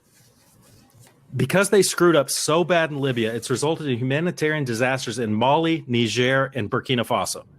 Period. I'm not going to spoon feed y'all. Y'all can look this up on your own. Take some time, research what's going on in the area. A lot of people are suffering because of that foreign policy failure on the part of these people who are going to be running the show. Look, man, I'm gonna finish up with a few points here. If you think the authorization for use of military force, or AUMF, is going away, that's what took us into Iraq under the Bush administration, you've got another fucking thing coming, because that is not going away. Even though Biden said it would, that is not going away. That's what's going to drag us into what Roger was talking about, what Josh is probably going to talk about too. Let me give you another bit of good news. The F-35 is not going away. That ain't going away. The most expensive weapons platform in the history of the planet, more like 3 times more expensive than Manhattan Project. That shit's not going away. Michelle Flournoy's got her fingers in all that. But let me tell you this, and this is what's going to upset Josh and Roger. Pay and benefits that's not going to increase. Pay is going to be frozen, 1%. Look forward to going back to those Obama years, 1% pay raise. You know, but those guys are retired. Let's see another. I see another 10% sequester coming at the behest of left. But again, the F-35 won't go away. But the 10% sequester will, but not a single penny to the F-35. I can get into that in another episode. Say goodbye to the A-10. Say goodbye to the A-10. Left Eye Flournoy has a hard-on for modernizing the force and getting rid of legacy platforms like the A-10 Warthog. That's going away. Obama made a good case for it, so he says it's going away. That op tempo will increase.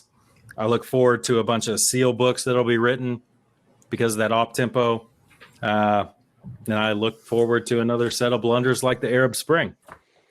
All right, Josh. So it seems like Luke was pretty fired up there about some of the cabinet picks. So what say you? He's spot on with the cabinet picks, right? I mean, you take a look at these folks.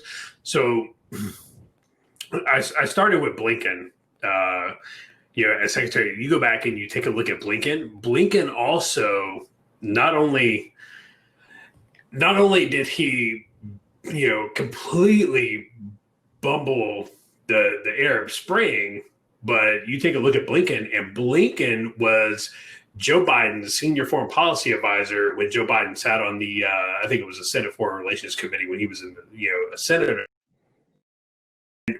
When in 2002, Blinken recommended to Joe Biden that he vote for us to invade Iraq, which happened in March 2003. And he called it, quote, tough diplomacy. So, for those folks who, like Luke said, for those folks who think that the wars are coming to an end and Joe, and that is 100% not the case. we are going to double down in Afghanistan. We are going to double down in Syria. And we're probably going to start another war somewhere because of Joe Biden's cabinet picks. He's, you look at Blinken. Blinken, he bumbled the Arab Spring. He recommended to Biden, absolutely, yes, we should invade Iraq in in March 2003. That's just, Biden has a bunch of war hawks, and then Left Eye Flourney, whatever you say her last name, Biden has a bunch of war hawks. So, not only Biden even, so back, I think it was during the Democratic primaries, Biden, he would not 100% not allow anybody in a Biden administration when he, if he got elected that had been a lobbyist within the last year, right? Prior to being elected. Okay. So here's where things get sticky. Luke talked about West Exec, right? So if you go in and you looked at West Exec is not a lobbying firm, right? Because they do not advocate for federal dollars. They're, quote, a consulting firm. Strategic consultants. Right? Strategic consulting, which allows them to get around the lobbying label, right? But they're lobbyists. Don't get me. Anybody who thinks that West Exec is not a bunch of lobbyists, you're kidding yourself, you're lying to yourself, or you're just plain stupid, right? Because West Exec, it's like the 7 degrees of Kevin Bacon. You can touch almost every prominent Democrat through West Exec, right? And so, in Flourney founded it in 2017. And so, you look at Flourney, Left Eye Flourney. Guess what company she sits on the board of directors right now? Booz Allen Hamilton. How many government contracts and how deeply embedded is Booz Allen Hamilton in the defense industry? Just a little. Big time, right? Just a little. Yeah. Yeah. Right. And guess who else? Left Eye Florida.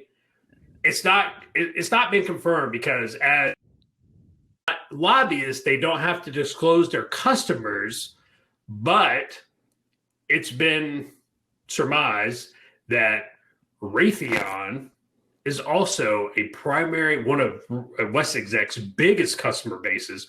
Well, what does Raytheon build in Tucson? They built missiles, right? Cruise missiles, Sparrowhawks. If it's a missile, if it's a United States missile, it's built by Raytheon, right? More than likely, it's built by Raytheon. You have some that's built by Boeing, and you have some that's built by Northrop Grumman. But Raytheon is like they're the leader in missile technology. That's how these people made their. That's how these people made their money. That's how Blinken made his money. That's how Psaki made her money. That's how Left Eye Florida made her money. For people who think that the defense industrial base is going away, people who think that defense budget, hey, AOC, not that you listen to us, but you truly think it, right? Roger pointed it out, man. The left is having a larger problem with Biden's picks than really the right is. You think that the defense industrial base is going to get smaller under Biden? You're kidding yourself. You're absolutely kidding yourself, or you're too stupid to know it, because that's exactly what's going to happen. Biden has picked a bunch of war hawks for his cabinet. And, oh, by the way, his immigration secretary, who built the cages, Joe? Guess what? She was the immigration secretary under Obama. She built the cages. Joe literally is bringing back the lady who built the cages. And it's just people on the left, and Luke pointed out a couple episodes ago, there's going to be so many people on the left who are just going to say, well, it's fine, because the level of cognitive dissonance in this country right now is going to prohibit them from actually saying, man, this was dumb. Yeah, we probably shouldn't have voted for Joe Biden. But hey, if you're a Joe Biden voter, chances are, one, you're probably not listening to this podcast.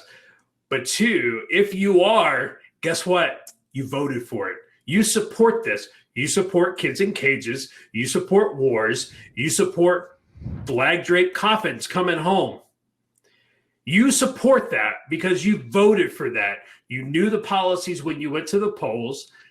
You knew who Biden leaned towards. You knew who was running in those Democratic circles. This is not new, because if you go back and you look at the primary employees of West Exec, guess what? 5 of them have done. They've taken leave to advise the Biden transition team. And oh, by the way, where did they come from? They're not unknowns. They came from the Obama administration. This is not new.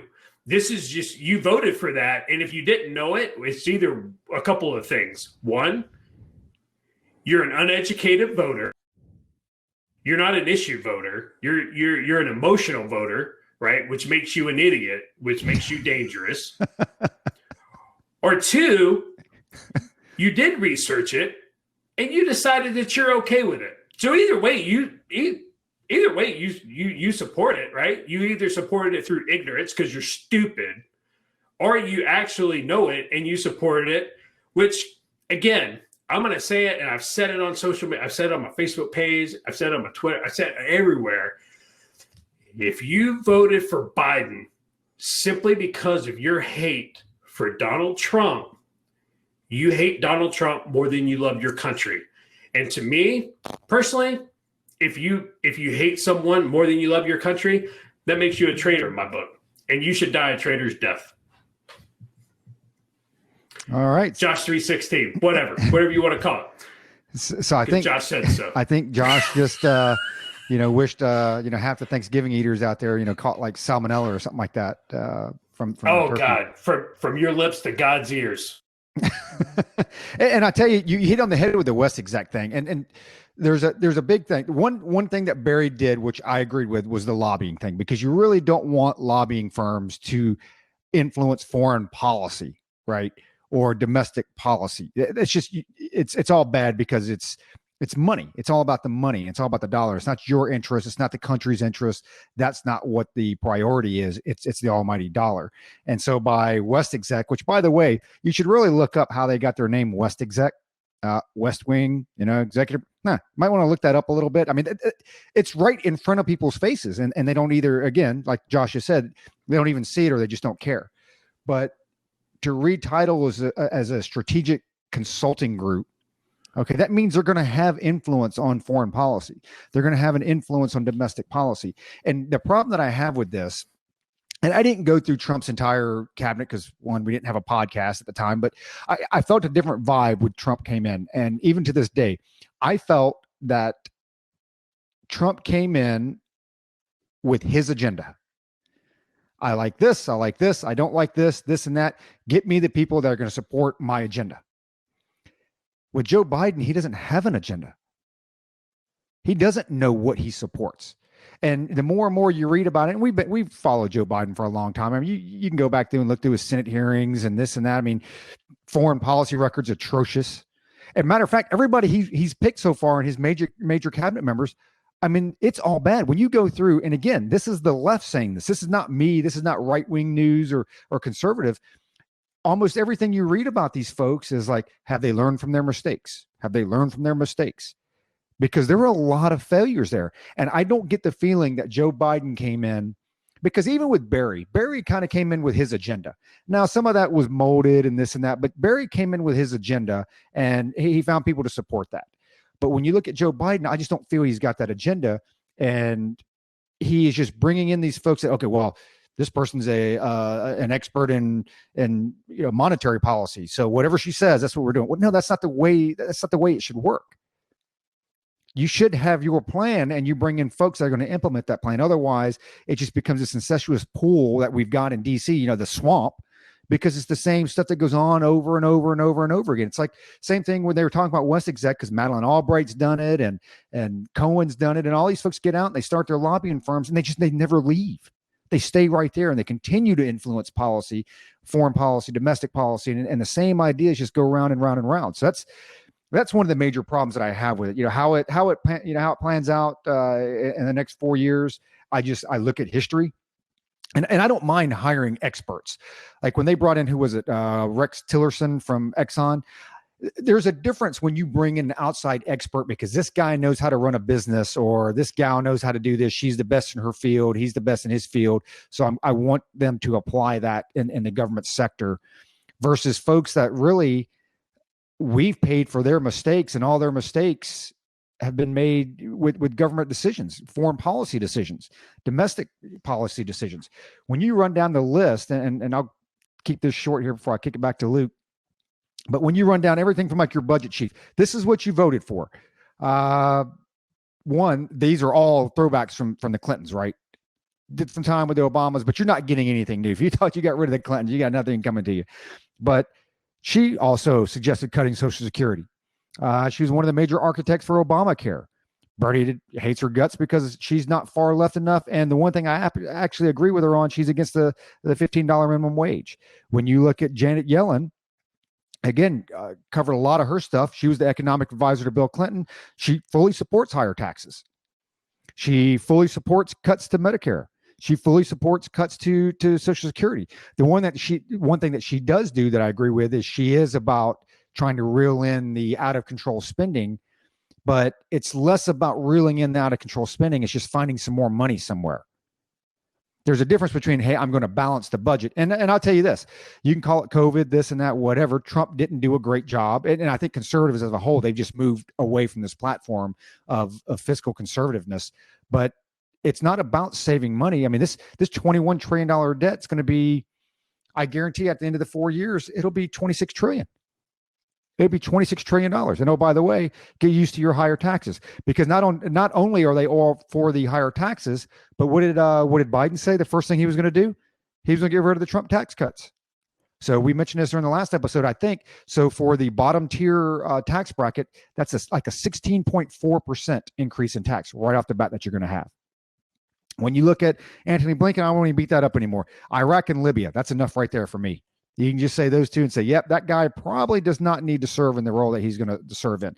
And the other thing you got to look at is all of these folks are also globalists. Like when you get these foreign policy, these foreign, I know Luke's like, these are folks that do not, they believe in, for lack of a better term, the whole New World Order. Hey, we should give in to NATO. We should give in to the UN. We really need NATO to push the weight. We really need the United Nations to push their weight. It shouldn't be America alone. When you look at Alejandro, he was the one with Obama created DACA. Oh, by the way, the rebels that he armed in Syria, you know where a lot of those weapons went? Al-Qaeda. You can look that up. There's a pretty clear trace to that. And then, oh, by the way, he was also pretty prominent for giving green cards to wealthy foreigners that were going to invest their money in the States. So I mean, this stuff here, you can't even make it up. I think the only one that I don't have anything bad about or bad to say is Linda Greenfield. She was like the top African diplomat under Obama. John Kerry, we can go on that dude for another 3 or 4 episodes. But you go on to like Jake Sullivan. I'll stop you at Jake Sullivan. I mean, you've got the big three, Russia, China, and Iran.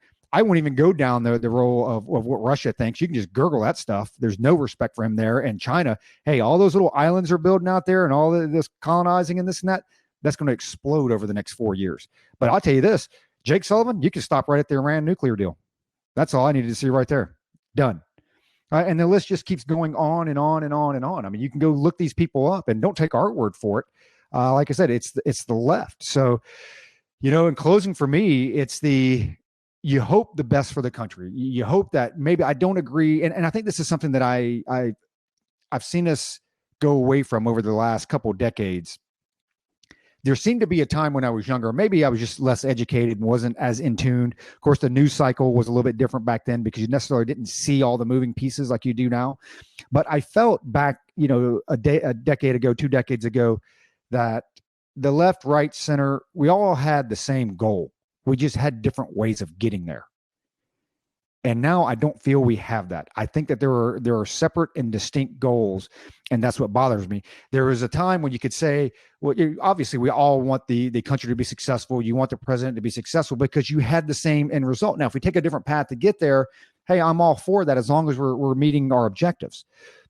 But when that objective is no longer consistent with what we feel are American values, that's where I have a problem with a lot of this stuff.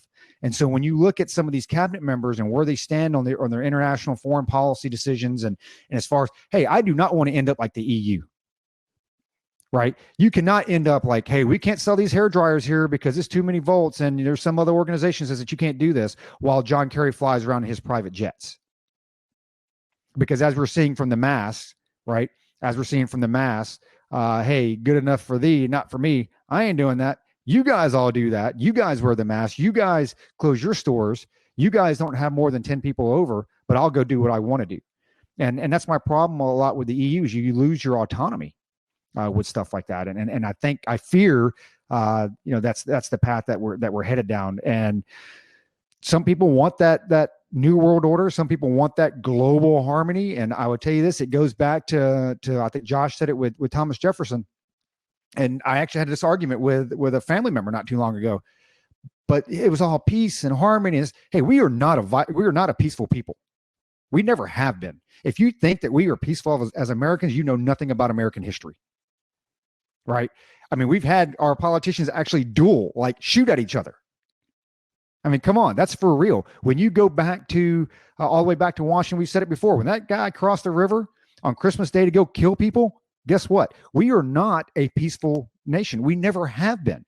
And I'm not saying that we're warmongers and this and that, but we have always had discourse. We've always had issues. We've always had, again, I feel like we were fighting for the same objective. People just had different paths of getting there, different ways of getting there. And I fear that objective has changed. And now we don't all have that same objective. And when you don't have that same objective, I'm all about country first. I don't know when nationalism, I know as soon as you say nationalism, what they do, they tie it to Hitler and Germany and this and that. Guess what? I'm all for America first. All for America first. And by the way, I understand that you have to have allies out there. I understand that. Understand that there are times for coalitions. But believe me, I don't put any other country above the United States of America. And I damn sure wouldn't wear some pink, whatever the hell they call that hat with the hammer and the sickle on there. All right. So that's all I got to say. I'll kick it to Luke for his final words. Final words. I got a lot of them. Roger, you made some good points there, man, for once. I'm reminded of if you guys haven't watched I think it's a BBC thing. It might be on HBO now. It's called Taboo. It's got Tom Hardy. It's really good, man. But there's a doctor who's an American he's a spy living in the UK, and he's trying to explain it to this Brit. This Brit is like, what's up with you Americans, man? And this guy said, hey, we're an angry people. That's what we are, man. We're angry. We always have been. I tend to say high octane, but whatever. And, another point, Roger, you're like, can these people learn from their mistakes? I was having a discussion about this with some guy the other day. I think if you take the neocons who got us into Iraq, Paul Wolfowitz, Dr. Cambone, go down the list. I think that if you ask them today, should we have done it? They would still say yes. I don't think they learned from their mistake. They would still say yes. The execution was wrong, but we should have done it. And I think that Left Eye Flournoy and Blinken and Sullivan, I think that they would say the same thing. Yeah, we did the right thing in Libya. It was just executed wrong. So yeah, I see a lot more mistakes coming. The mask thing. I want to say one quick thing about COVID. And Josh and Roger told me this happened in Michigan. I don't remember this was the case. They were talking about the seeds. Remember when in Michigan when they blocked off the seeds? Well, here where I live now, they've had to close down a bunch of small stores because only the big stores could stay open. And there are stores similar to like Super Walmart here where you can just buy anything, right?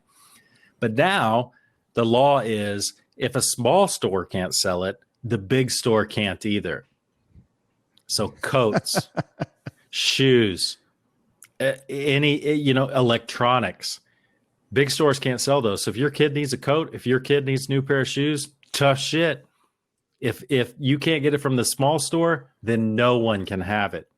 And when I saw the true ridiculousness was yesterday when we tried our poor dog Hazel. She's like 13 years old. She's old, man. Her joints, she gets cold when she goes outside. There's a bunch of snow on the ground. We're trying to get her a dog jacket. So we go to the pet store, which is still open, which is good. And we say, hey, where are all the pet coats? And they're like, we're not allowed to sell them. So the dogs can't get jackets, but not only the dogs, but the kids can't get shoes, can't get jackets. I mean, it's just, it strains the mind, man. It's hard to understand. We covered a lot of ground, and I'm going to kick it to Josh. I got so much more to say. Maybe we cover it in another episode, but we're going to kick it over to Josh for his closing thoughts. Yeah. Hey, man, if your dogs need jackets, let us know, dude. I'll put some in the mail for you. Seriously. Seriously. First world problems. Yeah, exactly. It has to have first world problems, man. Dude. Hey, man, the dogs can't. I'm a big dog guy. The dogs can't suffer, bro. I'll get you dog jackets. Yeah, the whole when it comes down to it, people voted for this. People are going to get what the United States. You're going to get what you voted for, and unfortunately, the tragedy in all of that is that people are going to die because of that. Right? People are going to die because go back to the neocons, like Luke said. You go back to the war hawks that are filling Joe Biden's cabinet. War's good for business. It keeps the machine turning. It keeps the machine running. You look at Afghanistan. Afghanistan is really basically it's a live fire, CMTC now. That's all it is. It's like, hey, guess what? We can go do NTC, we can do JRTC, we can do over Hohenfelds, or we can go to Afghanistan and work through some new equipment, TTPs, stuff like that in a live fire environment. The real tragedy is that people are going to die because of this. And, the whole America First thing, and it really pissed me off when I read Mattis's article that him and other dudes wrote about, they needed to abandon the Trump America First mantra. Yeah, that seriously pissed me off. And man, I'll tell you, man, I was a big fan of Mattis. I was a huge fan of Mattis, and I got caught up in it. And when he came out with that, I'm going to say it right now, Madison he can go F himself. The whole thing about, America First, I get it. We need allies. I didn't agree with with Trump saying, hey, we're going to abandon the Kurds and we're leaving northern Syria.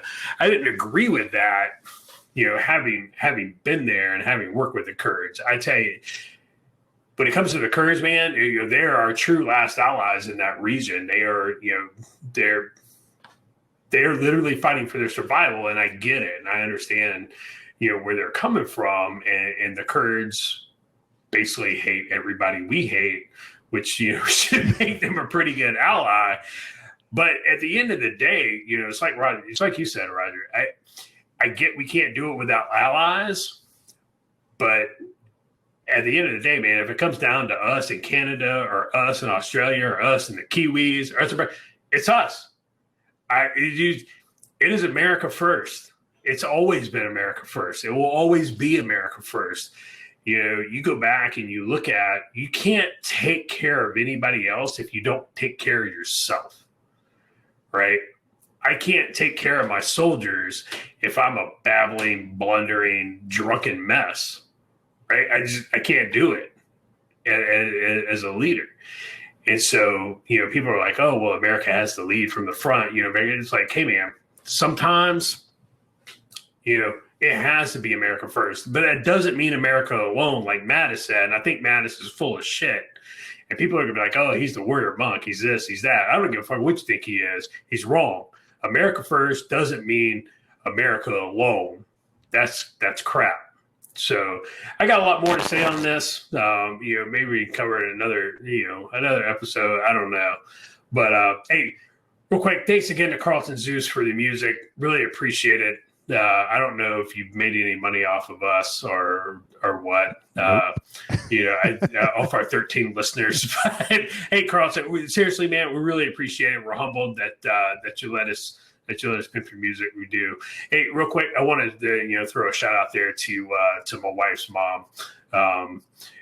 Not positive news this week, but the fight's not over. Keep fighting like you're the third monkey on the ramp to Noah's Ark, and it's starting to rain. All right. We love you. We're praying for you. We're thinking about you. Prayers out to my parents as well, and anybody else out there who's suffering. I got a friend out there who got some really bad news today. I just want to let you know, Gary, you're on my prayer list.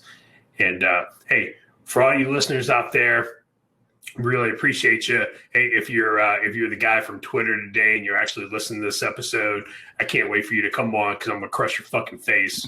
And so hey, really appreciate it. Again, thanks for listening. Keep those Canteen cups tightly secured. Stay safe. Stay frosty. Have a great holiday season. And for you YouTube viewers who actually listen to the rest of our shit, your freemium content starts now. So you need to get over this holiday season. It's Christmas. Yeah, Merry man, Christmas. it's Christmas, man. Stop being It's not Christmas just yet. We're going to do one before America. We're going to do one before Well, I Christmas. know Stop being that, an but atheist, we've already passed Thanksgiving. It's Christmas. I got his Christmas, motherfucker. You got a lot of people that don't like Christmas, but they take off Christmas Day. Motherfucker, dude, I have 3 Christmas trees in my house. I never thought, growing up, we had 1 Christmas tree, bro, and that thing was struggling. It was like Charlie Brown Christmas tree. I never thought I would be in a position where I had 3 Christmas trees in my house. Dude, I feel like I live at the Biltmore estate, right? Dude, Big money. It's ridiculous. Big money. this is the most depressing Christmas ever, man. For us here. I mean, it's the first Christmas Michelle has spent without her kids. Number 1. Number 2, sucks. yeah, I know it's tough, man. Number 2, everything's fucking closed. And why would you live in Europe if you can't travel? You know, we can't even go to the store, man. I mean, we can go to the store. We can't buy anything except groceries. It's like, dude, it's depressing, man. No, well, probably not. I don't know. We'll see. Man, Germany shut down all theirs. Germany shut down ski. What? These people are going to lose it, man. Yeah, man. These people are going to lose it. Telling you. And none of it makes sense. That's part of the problem. None of it makes sense. Tucson, believe it or not, Tucson. So we don't have. Governor Ducey came out and said that we are not implementing a curfew. And Tucson yesterday voted to implement a curfew from 10 p.m. to 5 a.m. because COVID doesn't come out after 10 p.m. And what they've done now, you've got all these experts who are like, you're actually making the problem worse because now you're forcing the same amount of people with limited hours, right? Fewer, less time to go to these stores. So now they're going to be even more packed. It makes. I get what they're trying to do. They don't want to have what happened in Scottsdale where they showed all these people at these bars and this and that, and they were partying like rock stars or whatever. And they couldn't just single out the bars, so they just said, "Well, hey, who's open after 10 o'clock? Nobody's open after 10 o'clock. Of course not, right?" And so they just, 10 to 5. So I don't know. It'll be interesting to see what happens up here. I think Ducey was supposed to put out another thing, but dude, whatever. None of it makes any sense. It makes no sense at all. Japan's not scared, dude. Japan's not scared. They put out their suicide numbers and they skyrocketed, dude. Oh yeah, I did see that. I saw that. Skyrocketed. It's not good. Not good. Dude, God, so I need I'm leaving for Texas this weekend to go and hopefully some deer. And I started looking at properties again in Texas.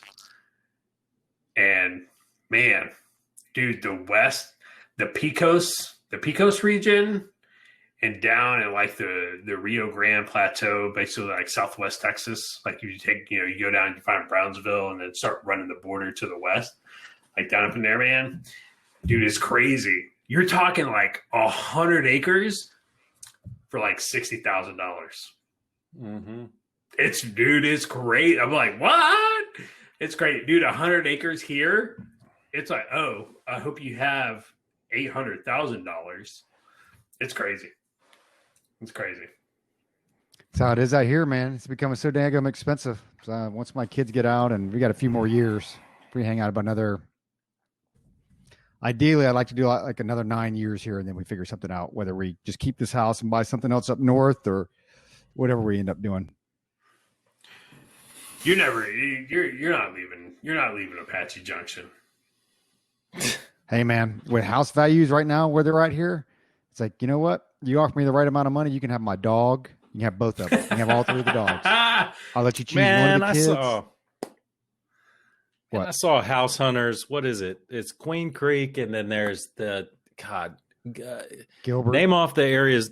Not Gilbert. Chandler. I want to say it's like. I don't want to say it's like northeast of Queens Creek or southeast. Well, southeast would be Santan Valley, and then northeast would be. That's it. Yeah. That's it. It was Santan Valley. These people on House Hunters, whatever, were looking, and they actually picked a house in Queen Creek, but it wasn't that expensive. Yeah, good luck. It was huge. That was probably taped. It was a huge house. That was probably taped like 3 years ago. The problem with Santan Valley is they can't incorporate. So Santan Valley has like 100 and some odd thousand people that live there. They can't incorporate because there's this age-old law in Arizona that if you are within 6 miles of another city, that you can't incorporate, and they're within 6 miles of Florence. It's got a population of like 50. So Is it Florence where the prison is? Yep. But everything's growing out there. I forget what hold on. I was about to say, because I think when I drove from Tucson to Phoenix, I think I was like, oh, I'll take the Cedar crowd. There's also a historic marker in between Tucson and Phoenix on that road. I forget what it is, but it's pretty cool. I got a picture of it. Yeah. So Santan Valley has 100,000 people that live in it. Florence has 25,000 people. But because Florence has been an incorporated city and they're within 6 miles or whatever, Santan Valley can't incorporate. So it is the Wild West out there. I think they finally, their water was run by Johnson Utilities, which is just like a commercial water utility place, man. I mean, dude, you would think that you're like in fucking Flint, Michigan, with like the lead in the water and, hey, don't drink your water this week. There's poo in it. And there's nothing they can do. I mean, it's all third party. Just, you have no government, dude. It is the Wild West out there. Dude, I see this mansion, dude, on East Via del Rancho in Queen Creek, Arizona for $333,000, dude. It's whatever. Free.